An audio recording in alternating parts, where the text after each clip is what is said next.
Esser madre è un inferno. To be a mother is hell.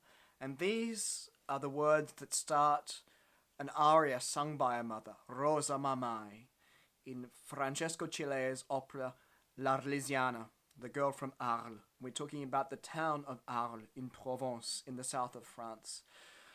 I had the privilege to conduct L'Arlesiana last year at Opera Holland Park in London. And this is a company that ravishes great love and attention to reviving some of the greatest Italian masterpieces of opera from the early 20th century, a genre known as verismo.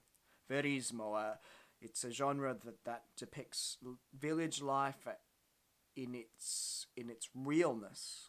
And that's literally what the name means. In it, Rosa laments for her son Federico, who has gone wayward by meeting this mystery temptress from Arles, and he is having huge mental health problems.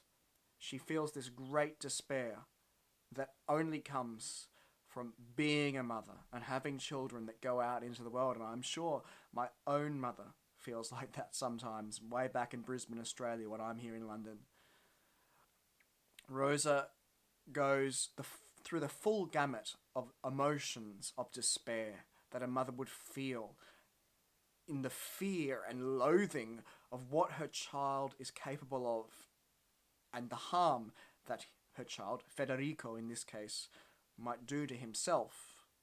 She goes so far as even comparing herself to Mary, the mother of Jesus, at the foot of the cross, prostrate and on her knees.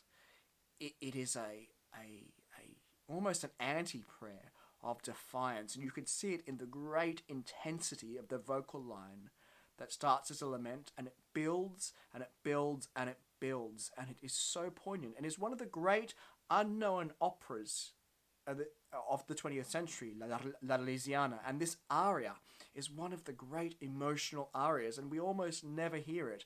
And so I'm including a recording that we were privileged to make at a gala for Opera Holland Park. It's with a string quartet who do a magnificent job at conjuring up the colours of the full orchestra for which this piece was originally written, and it's sung by the incomparable English mezzo-soprano Yvonne Howard.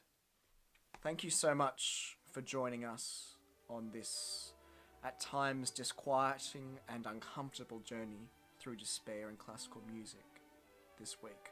I hope it has also given you some hope that this beauty can coexist, or at least emerge out of the despair, and it gives us somewhere to go and somewhere to aim for in the midst of this crisis. So if you enjoyed the playlist, as always, please like and most importantly subscribe to my channel, and you'll always be the first to know when a new playlist comes out and when any new material is added. But until we see you next time, for a new emotion, keep the music playing.